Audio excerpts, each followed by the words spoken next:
સુરતમાં Sachin GIDC police સગીરા સાથે દુષ્કર્મના આરોપસર એક વકીલની ધરપકડ કરી છે।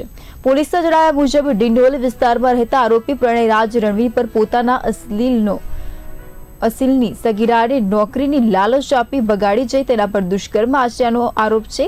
ફરિયાદ નોંધાયા બાદ સચિન જીઆઈડીસી પોલીસે ત્વરિત કાર્યવાહી કરીને ગણતરીના કલાકોમાં આરોપીને ઝડપી પાડ્યો હતો। આરોપી સામે પોક્સો સહિતની સંબંધિત કલમો હેઠળ ગુનો નોંધી કાયદેસરની કાર્યવાહી હાથ ધરવામાં આવી છે। પોલીસે સમગ્ર મામલે વધુ તપાસ પણ શરૂ કરી છે। ફરિયાદી તરફે એક એડવોકેટ પ્રણયરાજ ગોવિંદભાઈ રણવીર તરીકે ફરિયાદી દ્વારા નિયુક્ત કરવામાં આવેલો વિથ પ્રોસિક્યુશન એડવોકેટ એને કહેવાય।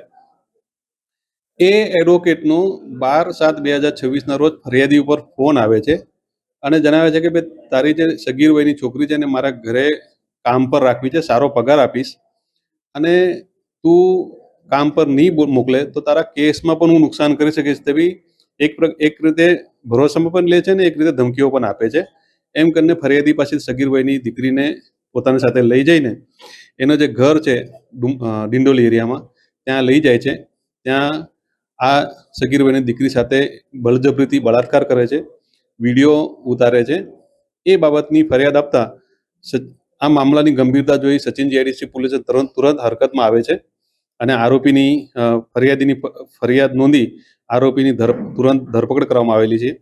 આરોપી પાસેથી એનો મોબાઈલ રિકવર કરવામાં આવેલ છે, એમાં જે એને વિડીયો ઉતાર્યા છે એ પણ રિકવર કરવામાં આવેલ છે અને આરોપીની ધરપકડ કરી આજરોજ નામદાર કોર્ટમાં રજૂ કરી એને પોલીસ કસ્ટડી રિમાન્ડની માગણી કરવામાં આવેલ છે।